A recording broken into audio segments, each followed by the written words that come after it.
Assalamualaikum warahmatullahi wabarakatuh.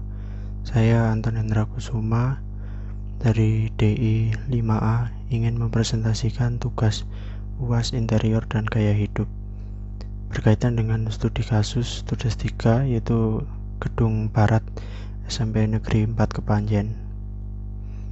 Berikut adalah indikator dan faktor internal dan eksternal gaya hidup studi kasus redesain Gedung Barat SMP 4 Kepanjen. Berikut adalah profil sekolah, terletak di Jalan Kawi nomor 3, Kepanjen, Malang, berdiri sejak tahun 1955, status sekolah SMP negeri terakreditasi A, dan menjadi sekolah rujukan pertama di Kabupaten Malang. Rentang kelasnya ada kelas 7, 8, 9, mulai dari kelas A sampai L. Kelas L itu kelas Axel. Indikator dan faktor internal. Dari urian permasalahan yang terjadi, faktor internal perubahan perilaku gaya hidup terutama siswa SMP 4 Kepanjen mengalami penurunan minat membaca buku dengan adanya era digitalisasi dengan menggunakan HP, sehingga dari diri siswa internal mengalami penurunan ketertarikan terhadap budaya literasi. Lalu sikapnya adalah dapat dipengaruhi oleh lingkungan, kebudayaan. Misalnya anak yang semulanya rajin menjadi menurun karena mengikuti gengnya atau kelompok-kelompok remaja tertentu. Lalu dari segi kepribadiannya menjadi faktor internal di mana anak-anak akan cenderung mengikuti teman-teman yang ramai dan dianggap seru, sehingga itu juga akan mempengaruhi minat bacanya. Lalu kemudian ada konsep diri, bagaimana seorang anak remaja yang masih labil itu teman-teman yang berkelompok selalu ada dorongan diri untuk mengikuti mereka, jadi dorongan untuk bergaul, dan motifnya adalah agar tidak dikucilkan dan dianggap sebagai kutu buku. Anak-anak yang suka membaca buku akhirnya diolok-olok sehingga enggan untuk membaca buku lagi dan ikut bersama budaya nongkrong anak-anak yang sudah terbentuk. Lalu berikutnya adalah indikator dan faktor eksternal. Dari urian permasalahan yang terjadi, faktor eksternal itu merupakan perilaku gaya hidup terutama siswa SMP 4 Kepanjen yang mengalami penurunan minat membaca buku yang dipengaruhi oleh adanya geng, budaya nongkrong yang terjadi di anak muda, sehingga mereka akan selalu beramai-ramai ke kantin, bermain ketika istirahat atau waktu luang dibanding membaca buku di perpustakaan. Lalu kelompok referensinya adalah memberikan pengaruh baik langsung maupun tidak langsung terhadap perubahan menurunnya minat baca anak. Lalu kelas sosialnya di dalam pergaulan anak SMP, budaya geng atau berkelompok dengan salah satu orang yang menjadi ketua kelompok sangat mempengaruhi sikap anak lainnya. Ini juga mempengaruhi rendahnya minat baca anak.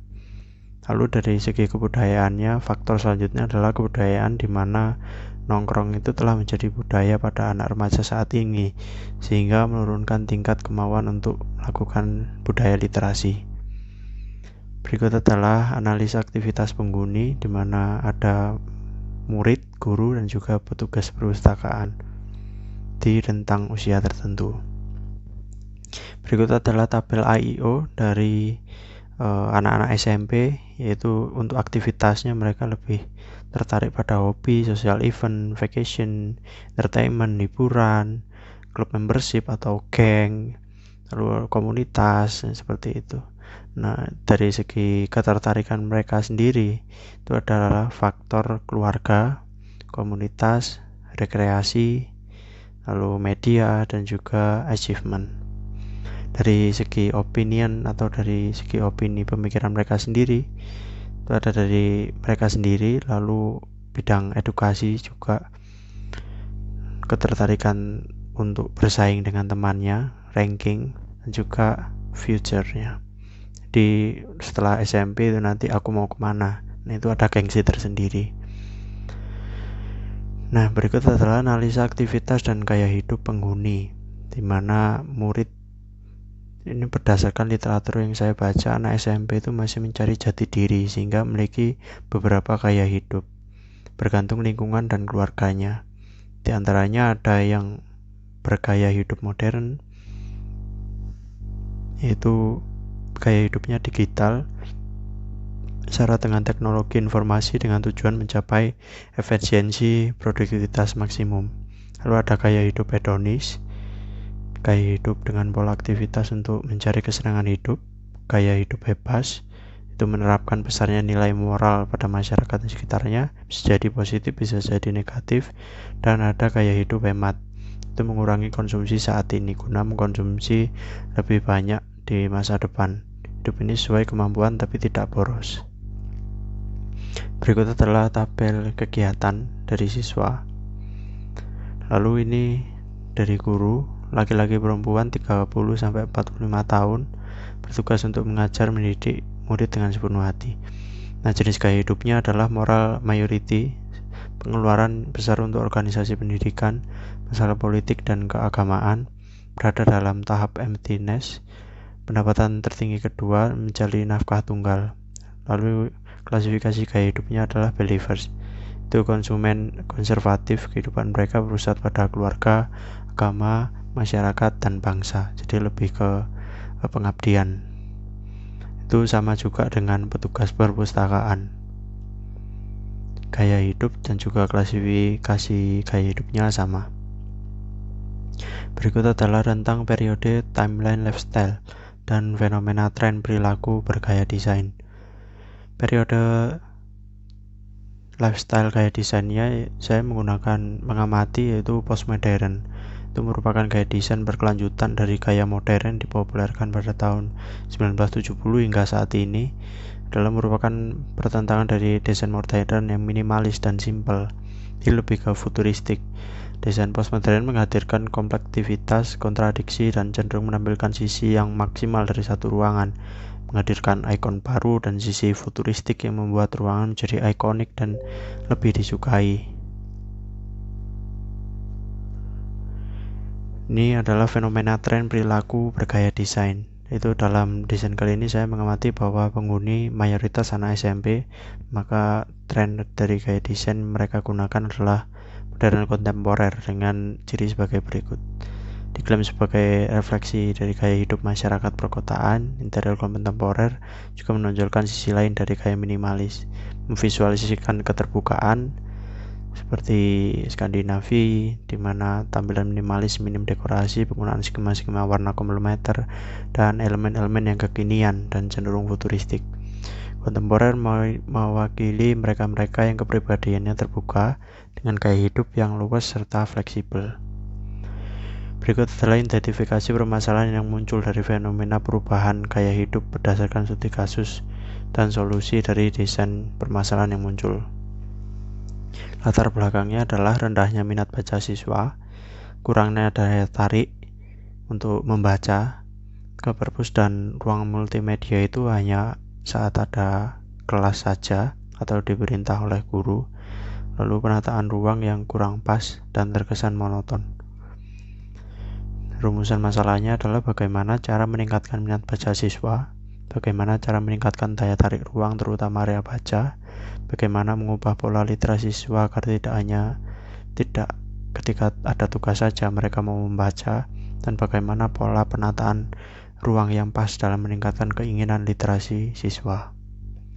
Solusi dan kerangka berpikir ini dari masalah universal hingga masalah yang paling mengerucut, itu didasari pada minat baca yang rendah. Lalu hal itu menjadi kebiasaan. Lalu kita harus melakukan evaluasi psikologi usia 13-17 itu seperti apa. Jadi sudah saya jelaskan tadi, mereka lebih suka yang gaya desain yang baru, lebih modern dan kekinian. Maka dari itu saya menggunakan postmodern space, yaitu metode dengan menggunakan postmodern space yang menambah daya tarik dengan desain ruang yang modern ditambah dengan penambahan area cafe literasi. Di budaya anak-anak nongkrong ke cafe itu saya adaptasi ke konsepnya cafe literasi, sehingga anak-anak akan mulai berminat, sehingga meningkatkan minat baca, dan ketika minat baca meningkat itu akan menjadi kebiasaan mereka dan akan mengajak teman-teman yang lain. Berikut adalah analisa kuantitatif, dari ini adalah desain sebelumnya, desain pola ruang sebelum diri desain. luasnya 316 meter persegi. Bisa dilihat bahwa pola peletakannya sangat monoton, dan berikut adalah dana ruang yang sudah saya redesign. Terlihat lebih luas, lebih dinamis, lebih modern dengan menggunakan pendekatan postmodern space tadi. Nah, berikut adalah before after redesign yang sudah saya lakukan. Gambar yang paling atas adalah gambar asli dari gedung. Nah, terus bagian bawahnya sudah saya redesign. Berikut adalah before redesign ruang multimedia. Ini sebelum diredesign, ruangan yang luas belum dimanfaatkan dengan baik, kemungkinannya mencontek itu masih tinggi karena tanpa sekat. Pola ruang terlalu monoton sehingga terkesan membosankan. Pola kabel dari PC juga acak-acakan di dinding sehingga perlu modal penutup yang baik. Pola peletakan meja dan kursi tidak dapat digunakan pembelajaran kelompok. Lalu ini setelah saya redesign, yaitu pola penataan heksagonal itu menjadi lebih fleksibel dan tidak terlalu memakan banyak ruang. Menggunakan kursi dengan poros putar itu membantu siswa-siswi dalam fleksibilitasnya menempatkan posisi. Guru dapat dengan mudah memantau hasil kerja siswa, dan pola pembelajaran secara kelompok dapat dengan mudah diatasi. Di dalam area meja heksagonal itu terdapat PC dan rangkaian kabel agar tidak terlihat acak-acakan dan tidak membuat siswa terjerat ketika berjalan. Ini sebelum diredesain area ruang kafe atau literasi. Jadi ini area koridor atau teras dari bangunan ini, tapi hanya terdapat tempat duduk saja. Nah, ini harus dimanfaatkan secara maksimal. Nah, ini ide saya itu membuat kafe literasi. Jadi biasanya anak-anak muda itu nongkrongnya sekarang, harapan saya itu mereka dapat nongkrong dengan membaca buku, dimana ada buku non-akademik yang bebas dibaca dengan suasana nyaman yang mirip kafe, mirip dengan gaya hidup mereka di luar sekolah gitu. Jadi ketika gaya hidup di luar sekolah diadaptasi di sekolah, nah itu dapat membantu mereka untuk menemukan ketertarikan dalam membaca, sehingga ngafe buku itu akan menjadi tren baru. Nah, berikutnya adalah before dari redesign ruang tropi display. Ini terletak di area tangga. Lalu area peletakan piala ini terkesan biasa saja dan umum, sehingga untuk membangkitkan rasa semangat siswa, maka desain display juga harus anti mainstream sesuai dengan analisa menggunakan pendekatan post of modern space.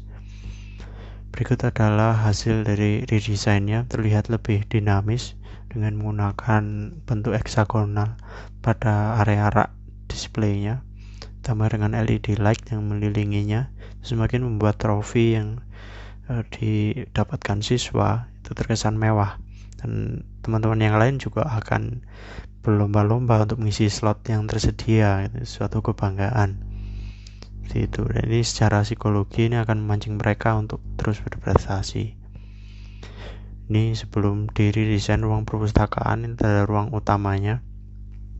Itu area perpustakaan cenderung gelap hingga perlu dimaksimalkan dengan pola peletakan rak buku, area baca, desain ruang ini agar tidak membosankan. Di antara rak buku dengan area baca itu masih terkesan gelap, padahal di gedungnya itu terdapat banyak jendela dan juga bukaan yang harus dimaksimalkan. Nah, ini adalah hasil redesainnya. Itu saya menambahkan semacam tiang futuristik dari pohon gitu. Nah, itu diadaptasi terdapat lampu LED-nya juga. Itu semakin membuat ruangan terkesan modern, tidak monoton. Ini juga akan menarik perhatian siswa. Nah, kalau di sebelumnya itu tangganya, rak-rak bukunya itu berdempetan sehingga kesulitan untuk menemukan klasifikasi buku. Ini saya buat bertingkat agar dapat mencari buku dengan mudah. Dan juga area bacanya dibuat lebih dinamis dan tidak monoton. Ini adalah before desain ruang buku. Itu analisa ruang itu tidak memiliki media peletakan buku yang memadai, terkesan gelap dan minim cahaya. Ini setelah saya redesign, desainnya lebih bersih, rapi, terang, dan cat yang tidak terlalu gelap, sehingga pantulan cahaya melalui media furnitur berwarna putih itu membuat ruangan tampak lebih segar dan fresh.